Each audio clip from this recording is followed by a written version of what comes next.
Good morning, all of you students. So today I will discuss about the vitamins and how much vitamins are significant for our life and to survive also. So first I will tell you something. So everyone knows that vitamins are very essential and indispensable for us these days, especially because this is corona time and we are facing the pandemic time of coronavirus. Even notice it is a globally disease happening because of the coronavirus. So you have heard from watching TV and watching and all are essential things you are dealing with these days at home and wherever you are here and you are. So basically every doctor suggests that you should take the vitamins and you should take the vitamins tablet if you are not taking sufficient diet of vitamins.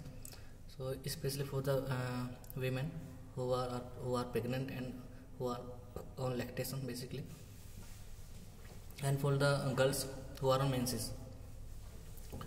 So vitamins are very important for all and we should take proper vitamins in our diet. If we are not taking proper vitamins in our diet, we need to take the tablets and the vitamins in the form of the capsules. So today I will discuss about the description of vitamins and the classification of vitamins and how significant they are for your life, and in next topic I will discuss about the one by one for them and about them.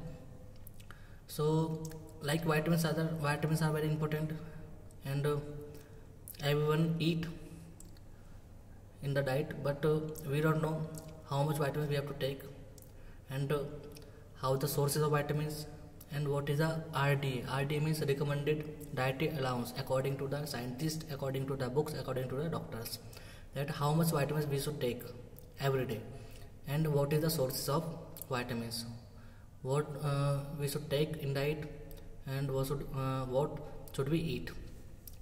So there are two types of vitamins you will read in your book, like one is fat soluble and second one is water soluble.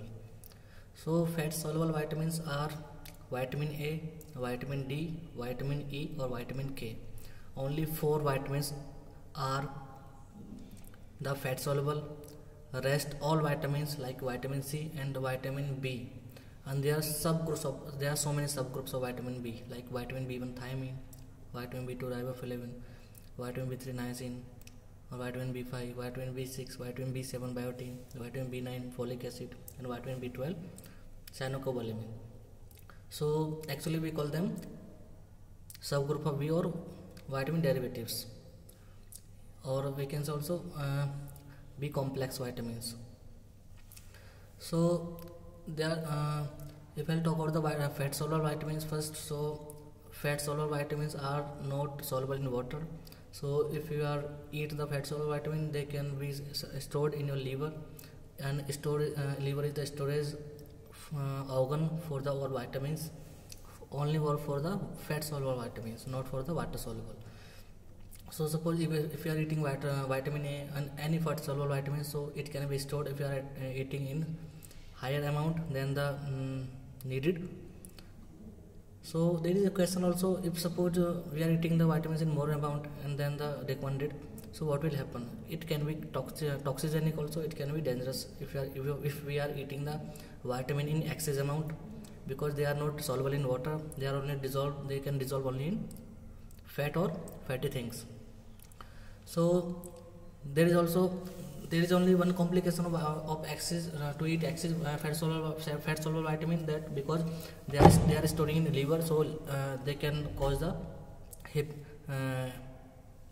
enlarge of liver. Okay, basically because suppose there is anything has the capacity to survive, to store anything. If suppose I will talk about any student, so there is a boundary, there is a capability, there is a capacity of any student, that how much time she or he can read, how much time she or he can sleep. If you will do any activity in excess amount, you will go through and you will face the problems. So there is same example also applying here. If you are taking the vitamins in excess amount than the recommended, so what will happen? Your vitamins will be stored in liver, because they cannot excrete out in through the urine, because they are not water soluble. So if you are suppose if you are eating the 5 gram or 5 milligram vitamins, for example, so how much your body is requiring, so it will take, and the rest vitamins will be there, will be go through the storage period.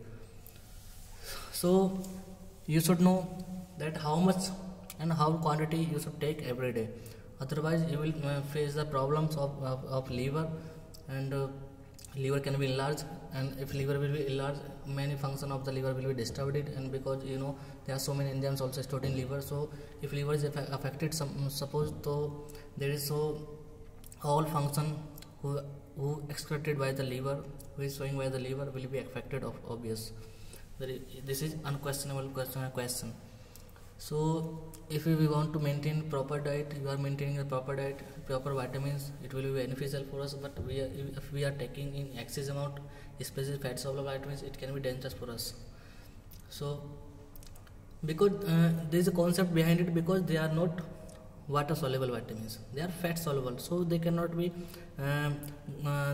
go out through the urine, because in urine only those content pass who are the water soluble, basically not fat soluble. So don't forget these things, that water soluble vitamins also can be dangerous if you are taking in excess amount. So if I'll talk about the vitamin fat soluble water soluble vitamins, there are only two vitamins are there, vitamin B or vitamin C. But vitamin C and vitamin B also further subdivided into too many parts, like hematopoietic and B complex. So there are only two vitamins come under the hematopoietic. Hematopoietic means they are there is a word hemate means they are helping in the formation of blood. That's why we are calling the hematopoietic. But if I'll talk about the B complex, so they are in hematopoietic, they are only B9 and B12 come under the hematopoietic conditions, and rest all vitamins like vitamin B1, B2, B3, B5, B6 or B7 are the come under the B complex. So if you are taking the water soluble vitamins in excess amount than the requirement, so nothing will happen, because they can pass through the urine, because they are the water soluble, they are not the fat soluble vitamins. So this is the beneficial effect to take the water soluble vitamins. And if I'll talk about the sources, so mostly fat soluble vitamins mostly you will find in the like liver, heart, kidney, or mostly all non-veg things have the vitamin B, vitamin A, vitamin D, vitamin E, and vitamin K. So basically, we have segregated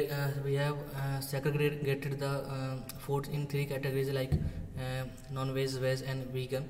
So mostly non-veg food have the vitamin are the fat soluble vitamins, basically not the water soluble. Only water soluble vitamins you will find the in the cereals, pulses, and somewhat and sometimes in the non-veg food also. So if I'll talk about the vitamin A, vitamin is the rich source of vitamin A, liver, heart, kidney, meat, fish, and some vegetables also like apple, carrot are the rich source of the vitamin A. Milk is the poor source. If I'll talk about the vitamin D, the richest source of vitamin D is the sun. You should sunbath for sometimes under the nascent rays when the sunrise happens. So, and you may also eat the non-veg foods to overcome the problem of vitamin D. And if I'll talk about the vitamin, all oils like cottonseed oil, peanuts oil, coconut oil, mustard oil, all oils have the vitamin E, because vitamin is the oxidant. And if you are buying any oil from a market, you can read the literature of that oil, and you will find there the vitamin E there in the form of antioxidant, because the function of oxidant is to suffer you through the cancer, through the heart attack, through the cataract, through the other dangerous conditions, other dangerous diseases or disorders. So in nowadays we are basically merging the antioxidant compounds in any food and particles to overcome the problems of oxidants. Because suppose you are smoking, you are drinking, you are alcoholic, and suppose you are working in the blue collar companies, you are dealing with the carbon particles. So what will happen, there are so many oxidants will be formed inside you, and you will especially you will get soon you will fall ill very you will fall ill very soon, and you may also die. Because the function of oxidant and the reaction of oxidant is to make you suffer through the life-threatening dangerous conditions and the disease and disorders. So everywhere you will read, everywhere you will get the antioxidant compounds like vitamin A, that is called tocopherol, and vitamin K. Vitamin K is the, we are calling the vitamin K because it's help in the coagulation of blood, and you will find the vitamin K in everywhere in green leafy vegetables also. And vitamin K also synthesized inside the gut. So if you are not taking the proper diet of vitamin K, so there is nobody to, because proper the bacteria of the gut is synthesize the vitamin K for you. So this basically this is a rare condition, because there is a two condition to get the vitamin K. One is the you are getting naturally, and second one you are getting the through the diet. So if suppose there is a two condition to suffer from this disease, like if you are suppose your the bacteria of the gut is disturbing and you are not absorbing the food sufficiently, so we can suffer. And there is only two conditions, if your intestinal function is disturbed, or second one, you are not taking proper in diets. So there is only two conditions to suffer to make suffer from this vitamin K deficiency. Otherwise there is no conditions, because it is naturally synthesized like the vitamin A, vitamin D, because vitamin D also synthesized by the sun rays. Okay, you have read already, and I am telling you now. And I'll get the proper topic. I'll teach in proper class about the vitamin, about the every vitamin. I'll take the proper class, separate class we will discuss. So in next class we will discuss about the sources of vitamin of the water soluble, that is B complex, okay, and the vitamin C. So don't waste your time, don't waste your money of your parents. If you are here, you should read, and you have to read, you must read, okay, and be happy always. So take care.